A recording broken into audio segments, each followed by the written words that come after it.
रात के गहरे अंधेरे में एक आदमी की परछाई दिख रही थी, जो घनी जंगलों के बीच अकेला खड़ा था। उसका नाम था अर्जुन, एक साधारण व्यक्ति, लेकिन उसकी किस्मत में कुछ असाधारण घटित होने वाला था। अर्जुन अपनी पत्नी के अचानक मौत के बाद इस दुनिया में अकेला रह गया था। इसी अकेलेपन से पीछा छुड़ाने के लिए उसने एकांत का सहारा लिया था। वह शहर छोड़कर एक सुनसान गांव में रहने लगा, जहां बहुत कम लोग बसे थे और दूर दूर तक जंगल फैले हुए थे। अर्जुन ने गांव से थोड़ी दूर एक पुराना मकान किराए पर लिया। मकान बहुत पुराना था, मानो समय के थकेड़े खाकर उसकी दीवारें भी झुकने लगी थी। उसके चारों ओर घने पेड़ थे, जिनकी शाखाएं रात में किसी भूत की तरह लगती थी। पहले तो उसे लगा कि वह वहां शांति पा सकेगा, लेकिन जल्दी ही उसे एहसास हुआ कि इस जगह पर कुछ गलत था। पहली रात को ही अर्जुन को अजीब सी आवाजें सुनाई देने लगी।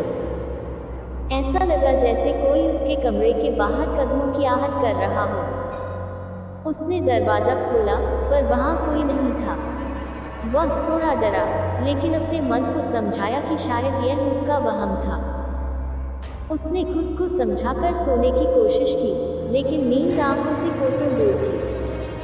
अगले दिन गांव में एक बुजुर्ग से उसकी मुलाकात हुई। वह अर्जुन को देखकर हैरान रह गया और बोला, तुम उस मकान में रह रहे हो? वहां पिछले कई सालों से कोई नहीं गया। लोग कहते हैं कि वहां आत्माएं रहती हैं। अर्जुन ने उसकी बातों को मजाक समझा और हंसकर टाल दिया। उसने सोचा कि यह पुरानी कहानियां हैं जिनसे डरने की जरूरत नहीं है, लेकिन उसकी यह सोच जल्द ही गलत साबित हुई। रात होते ही वही आवाजें फिर से आने लगी। इस बार कदमों की आवाजें और नजदीक थी, जैसे कोई उसके कमरे के बाहर ही खड़ा हो। अर्जुन का दिल तेजी से धड़कने लगा। उसने हिम्मत जुटाई और दरवाजे की तरफ बढ़ा, लेकिन जैसे ही उसने दरवाजा खोला, उसे वहां कोई नहीं दिखा। पर जैसे ही वह मुड़ा, उसे आईने में एक परछाई दिखाई दी। वह चौंक कर पीछे हटा। आईने में एक औरत की धुंधली सी परछाई थी, जो धीरे धीरे गायब हो गई। उसकी रूह कांप गई और वह समझ नहीं पा रहा था कि यह सच है या सिर्फ उसका भ्रम। अगले कुछ दिनों में उसकी हालत बिगड़ने लगी। उसे रोज रात को वही आवाजें सुनाई देती और परछाइयां दिखती। वह कई बार सोचता कि यह सब छोड़कर चला जाए, लेकिन उसे लगता कि वह अपने डर का सामना करना चाहिए।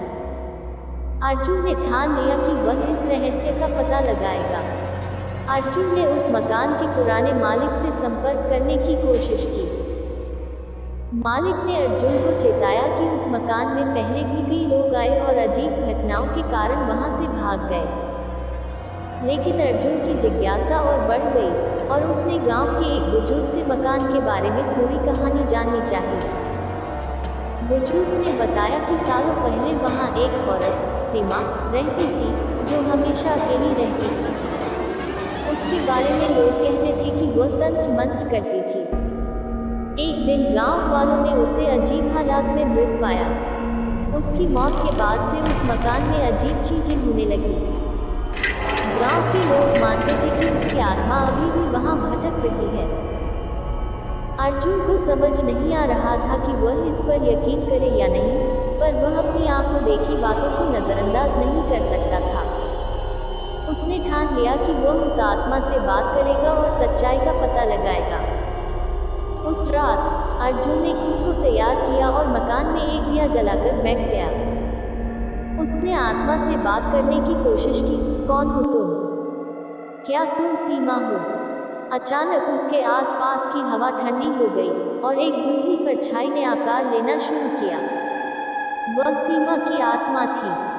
उसकी आंखों में दर्द और गुस्सा दोनों झलक रहे थे। सीमा की आत्मा ने अर्जुन को बताया कि उसकी मृत्यु एक हादसा नहीं थी, बल्कि उसे गांव वालों ने मार दिया था क्योंकि वे उसे तांत्रिक समझते थे। उसकी आत्मा उसी मकान में कैद हो गई थी और वह अपनी मौत का बदला लेना चाहती थी। अर्जुन उसकी पीड़ा को समझ गया और उसने उसे शांति का वचन दिया। उसने उसे वादा किया कि वह उसकी सच्चाई गांव के लोगों को बताएगा, ताकि उसकी आत्मा को मुक्ति मिल सके। अर्जुन ने गांव वालों के सामने सीमा की कहानी बयान की और कहा कि उसका अंतिम संस्कार ठीक से नहीं हुआ था। गांव के लोगों ने अर्जुन की बात मानी और सीमा की आत्मा की शांति के लिए पूजा करवाई।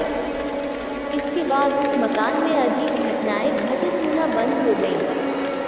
अर्जुन को महसूस हुआ कि उसकी जिंदगी में अब शांति लौट आई थी। अर्जुन ने महसूस किया कि अकेलापन उन्हें कभी-कभी उस गहरे अंधेरे में ले जाता है जहां से बाहर निकलना मुश्किल होता है, लेकिन अगर हिम्मत और विश्वास हो तो हर डर का सामना किया जा सकता है। ये कहानी अर्जुन के लिए सिर्फ एक आत्मा को मुक्ति दिलाने की नहीं थी, बल्कि खुद को भी अकेलेपन और डर के अंधेरे से बाहर निकालने की यात्रा थी।